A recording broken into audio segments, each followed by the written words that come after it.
Games, Brains and a Head-Banging Life out, and we are taking a look at Killing Joke's self-titled debut album. The debut album by the English rock band Killing Joke, of course, released on the 5th of October 1980 by E.G. via Polydor Records. Killing Joke, obviously a legendary band, but truth be told, I don't think I've ever really listened to anything.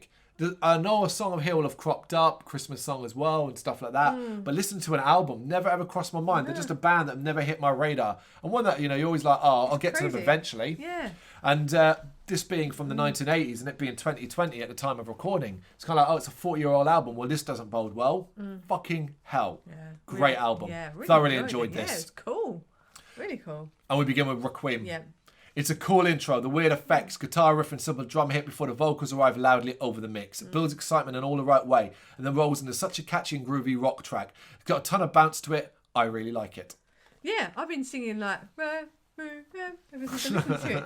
That's how he sings it. Not as shit as that. Yeah, not as shit as that. But I like the symphiness in his voice. So to not know anything of a band and then hear this as the first track, I'm like, this is cool. Absolutely. Because I thought it might be sounded dated, but this is pretty cool. No, this was quite a ahead of its time album. If you consider the date it was released. Yeah, pretty interesting.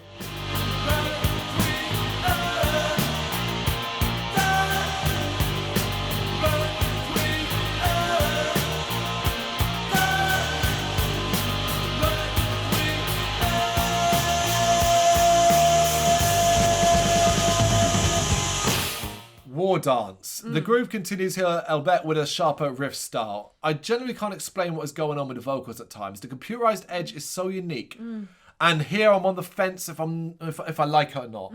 I call it cyberpunk. I said weird, but I like it. Cyber rock. Cyber rock, or like a punkier edge. I like the group sung vocals. Yep. I'm a big fan of them. So when that came in, I was like, yeah, I'm up for that. Yeah, so for me it was like Requiem was great. War Dance, not too sure about at this stage. Yeah. Tomorrow's World, expect odd variety and get it. The basic percussion and signal style effects go on alone for an absolute age. It starts to lull you, but here come the vocals to add an extra layer. It's still pretty jarring, but I'd be lying if I said I didn't like it, especially when the tempo shifts for those brief moments. I've kind of thought that obviously the title based on the TV programme, Tomorrow's World. Maybe. So this is why there are kind of a bit more futuristic kind of elements to it. Maybe. Because it was kind of reflecting that idea of science and stuff. So okay. I really enjoyed it. I like the pacing. So I really enjoyed the pacing of that one. Okay. Yeah. All right. Bloodsport. More weird effects, some really weird sounds here. However, this is dripping in 80s vibes. Something I enjoy much more, and it's a hell of a catchy listen. The clapping, the jagged guitars, the synthetic flourish. It's fun. I like the groove at the start. It's like no vocals. So like you expect it to. It's like, oh no, I'm just gonna like settle in and enjoy this track for what it is. Oh, because if it had vocals, you wouldn't settle in and enjoy it. No, different. I know. No, you know what I mean. Like you kind of expect when you get the intro, you're expecting it to start with vocals, and it's like, oh no, it's cool. All right, I'm just gonna carry on enjoying it. Cool. Yeah.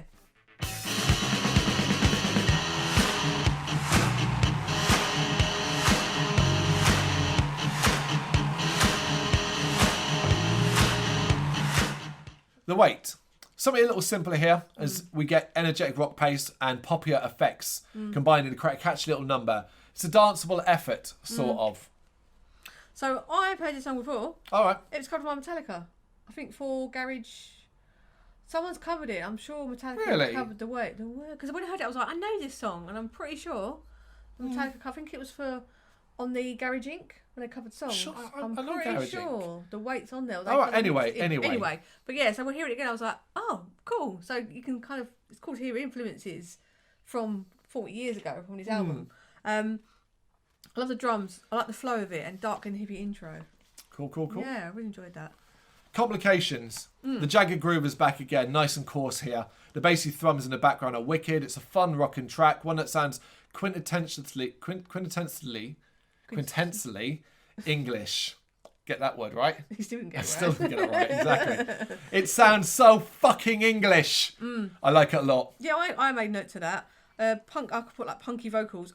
If I didn't know they're English before, yeah, you know it now. Clear it up, which is really cool. I'm like, of course they're English. Yeah, it's funny when you can sort of hear a track that's so very much so so obviously fucking English. Yeah. Absolutely.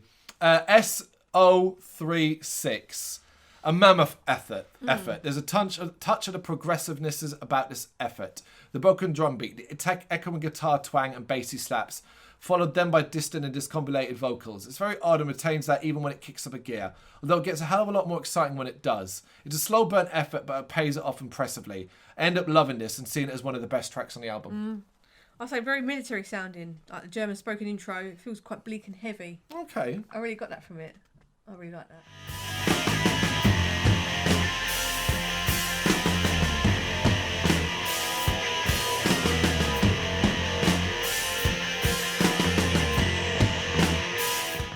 And then we come to the finale of Primitive.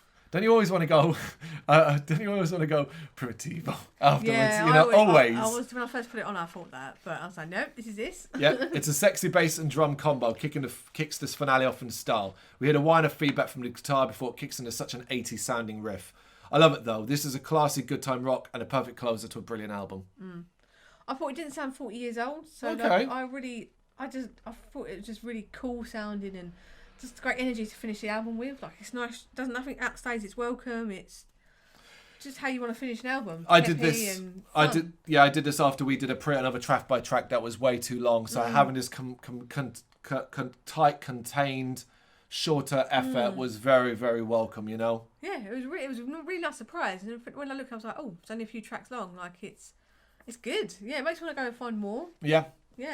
It's quite daunting though, because when you look on their discography, there's a shit ton of stuff. Like, they've been so active. And I'm like, where to start? Well, that's what track by tracks are for, isn't it? Yeah, just kind of delve in and pick apart and see what you liked. And yeah, really strong album. Well, talking about what you like then, top 3 tracks. The Weight, Requiem and Bloodsport.